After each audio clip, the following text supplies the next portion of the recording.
c'è tutto, poi ha più sapore.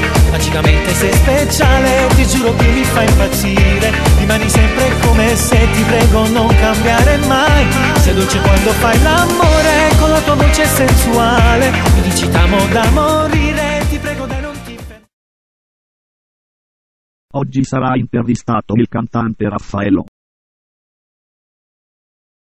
Fin da piccolo sei sempre stato una persona che capiva i propri sbagli e accettava le conseguenze. Cosa dicevi da bambino a tua madre quando facevi il monello e ti arrivava uno schiaffo? Vai adesso, ma non è giusto, così non vale dire ancora, dammi il resto. L'anno scorso sei stato quasi scelto per partecipare a Sanremo, ma Pippo Baudo non ti ha voluto. Che idea ti sei fatto di lui? È solo un vecchio libro da buttare.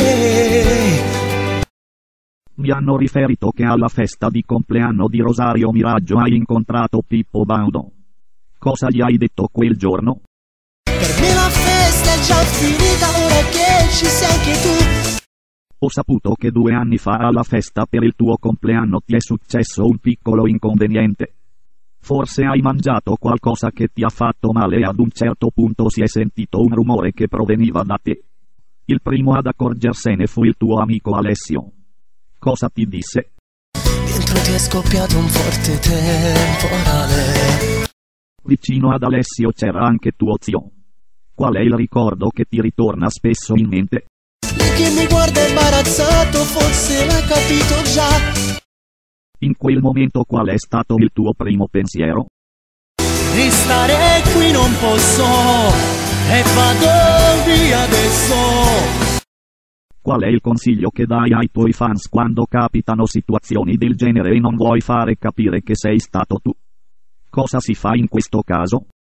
Resti in silenzio dentro te. Un giorno hai prestato a un tuo amico di infanzia una tua giacca alla quale tenevi molto.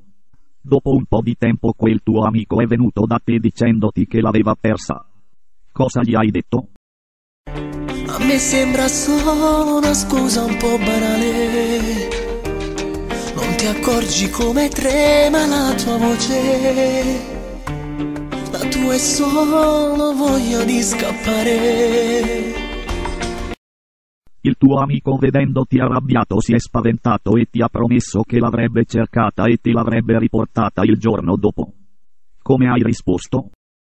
Ma sarà tardi domani se continui così.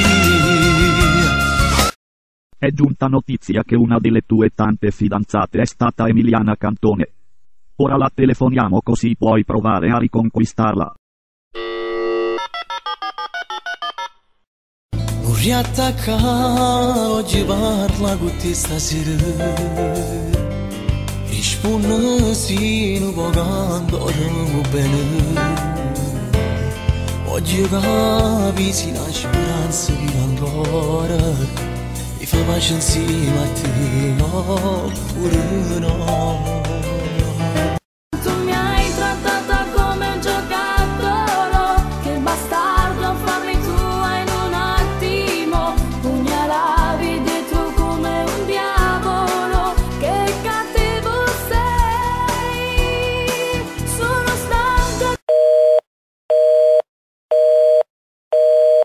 Non sembrerebbe andata molto bene.